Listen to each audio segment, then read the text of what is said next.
நம்ம காதல் உண்மையானதா சூரி? மீண்டும் ஒரு முத்தமிடுவோமா? உடம்புக்கு சூடு கொடுக்கிற இந்த முத்தம் தான் நம்ம காதலா? ஏய், நாம 2 பேரும் லவ்வர்ஸ் தெரியுமா? எத்தனை நாளா லவ் பண்ணிட்டு இருக்கோம்? இன்னையோட 25வது நாள், 25th டே. இதான் ரொம்ப டிஸ்டர்ப் பண்ணுது. 10 வருஷமா பழகின ஃப்ரெண்ட்ஸ் கிட்ட இல்லாத அந்யோன்யம், 20 வருஷம் நான் வளர்த்த அம்மா கிட்ட இல்லாத நெருக்கம், வெறும் 25 நாள்ல உன்கிட்ட எப்படி வந்ததுன்னு தான் தெரியல. அதுவும் என்னையே தர்ற அளவுக்கு. சூரி, நமக்குள்ள இருக்கிறது காதலா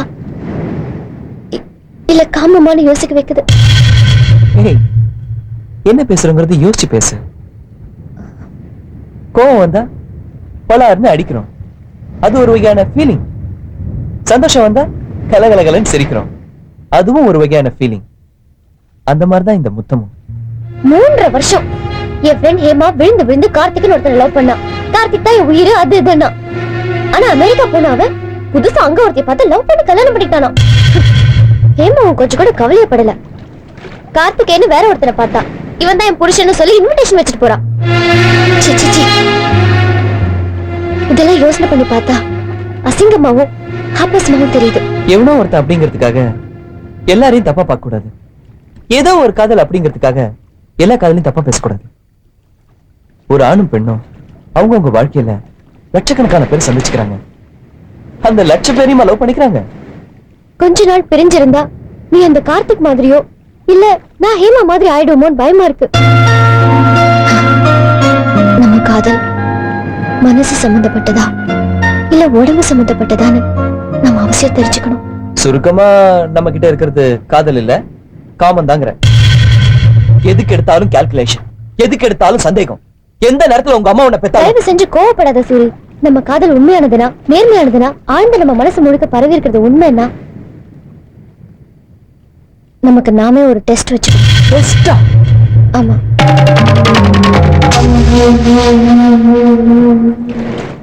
எத்தனையோ காதலர்கள் 1 வருஷம் நல்லா பழகி அதுக்கு அடுத்த வருஷம் சொல்லிக்காமலே விலகிக்கிறாங்க. நாம அப்படி இல்லைன்னு நமக்கு நாமே தெரிஞ்சுக்கணும். தள்ளி நின்று நம்ம காதலை மனசுக்குள்ளேயே வச்சு பூஜை பண்ண முடியுமான்னு பார்க்கணும். 365 நாள் ஒருத்தர் பார்த்துக்காம, பேசிக்காம, பழகிக்காம பிரிஞ்சிருந்து தினம் தினம் என் பேரை நீயும் உன் பேரை நானும் உள்ளுக்குள்ளேயே சொல்லிக்கிட்டு தள்ளி நிக்க முடியுமான்னு பார்த்துக்கணும். இந்த 1 வருஷத்துல நீயோ இல்ல நானோ எந்த ஒரு சூழ்நிலையிலும் மாற மாட்டோன்னு நமக்கு நாமே ப்ரூவ் பண்ணிக்கணும். 365வது நாள் அடுத்த காதலர் தினத்துல இதே நேரம் இதே இடம் நமக்குள்ள இருக்கிற இந்த காதல் உண்மையானதுன்னு நிரூபிக்கணும் சூரி.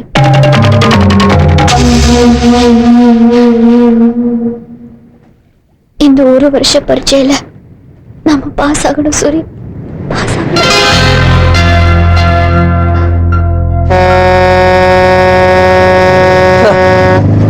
என்னாச்சு? எங்க போற? ஏதாவது கேட்டா பதில் சொல்றானா? ஒருவேளை சித்தனா இருப்பானா? சங்கிலிக்கா இருப்பா, எத்தனை இருப்பான் போல இருக்கே.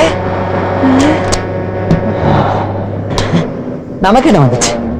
உளுந்தூர்பேட்டை வரைக்கும் போறவனுக்கு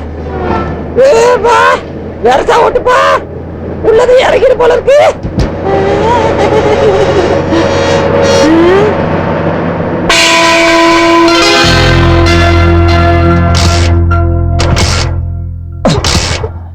ஐயோ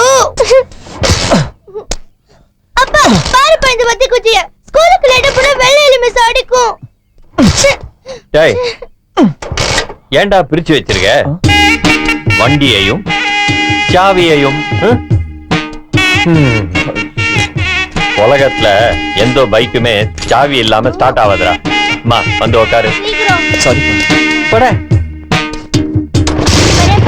எப்படி இருக்க? இருக்கண்ணே, ஆளையே பார்க்க முடியல. என்ன பண்றது?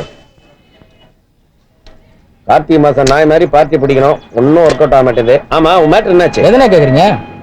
அதான் உன் எதிர் வீட்டு பொண்ணு பத்மாவை சின்சியரா லவ் பண்ணிட்டு இருக்கிய, எப்ப கல்யாணம் ஆயிடுச்சுண்ணே. ஆயிடுச்சா? அதையே இவ்வளவு சோகமா சொல்ற? எனக்கு ஒரு பத்திரிக்கை கூட வைக்கல. எனக்கே ஒரு பத்திரிக்கை கொடுக்கலண்ணா. உனக்கே கொடுக்கலையா? என்னைய சொல்ற? ஆமாண்ணா, என்னை கழட்டி விட்டு அவன் வேற ஒருத்தனை கல்யாணம் பண்ணிட்டானே. என்ன அது அநியாயமா இருக்கு? வாழ்ந்தா அவங்க கூட தான் வாழ்வேன், செத்தா அவங்க கூட தான் சாவன்னு சொன்ன. என்ன ஆச்சு? இங்க பாருங்கண்ணே. சுப்பிரமணி, எப்படி ஆச்சு சுப்பிரமணி? எப்படி?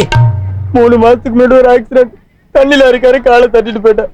காலும் போச்சு, என் காதலும் போச்சு. வாழ போன உயிர் மட்டும் தானே போகல. கையும் காலும் நல்லா இருந்தா தானே இந்த பொண்ணுங்க காதலிப்பாளுங்க.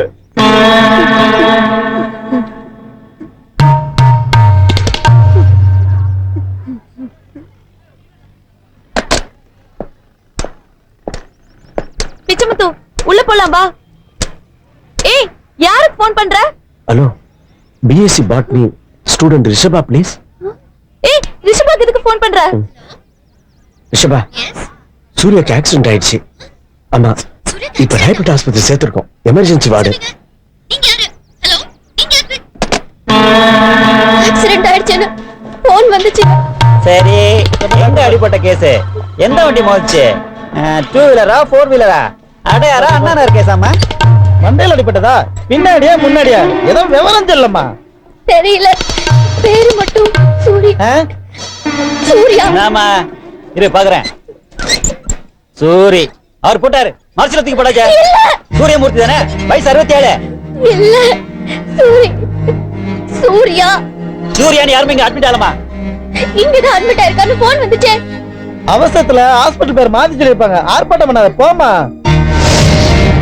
சூர்யான்னு யாரும் அட்மிட் ஆகலாமா? எத்தனை தடவை சொன்னாலும் கேட்க மாட்டேங்கிறியா? ஆக்சிடென்ட் கேஸ் எல்லாம் பெரும்பாலும் ஜிஹெச்ல தான் அட்மிட் ஆகும். அங்க போய் பார்ப்போம். எங்க சூரியன் பேர் இருக்கான்னு பாரு. என் உயிரை எடுக்காத. அப்படியா? இவர்கிட்ட சொன்னீங்கன்னா போதும். Okay okay. ஆமா டாக்டர். பேசிட்டோம். Hello hello hello.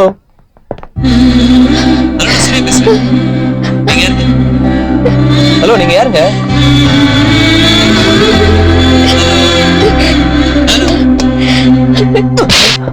என்ன நினைச்சிட்டு இருக்க நீ? அவளோட காதல நீ சந்தேகப்படுறியா? நாங்களே ஒருத்தர் பாத்துக்காம டெஸ்ட் வச்சு விலைக்கு வேதனைப்பட்டுக்கிட்டு இருக்கோம். இதுல நீ வேற ஏன்டா? பொண்ணுங்கெல்லாம் அல்வா கொடுக்குறாங்கன்னு எவனோ சொன்னதை நம்பி ரிஷபாவை நான் தப்பா எடுத்துக்கிட்டேனே. நான் ஒரு முட்டாள்டா. காதலிக்கிறது பெருசு இல்ல, காதல்ல எப்படி பங்கெடுத்துக்கணும்ன்றதை என் கண்ணால பார்த்தேன்டா. அவ கதறி கதறி கலங்கந்த நான் நேர்ல பார்த்தேன்டா. என்ன மன்னிச்சிடுறா பிரியா. மச்சா, நான் உன் ஃப்ரெண்டு தானே, ப்ளீஸ்டா.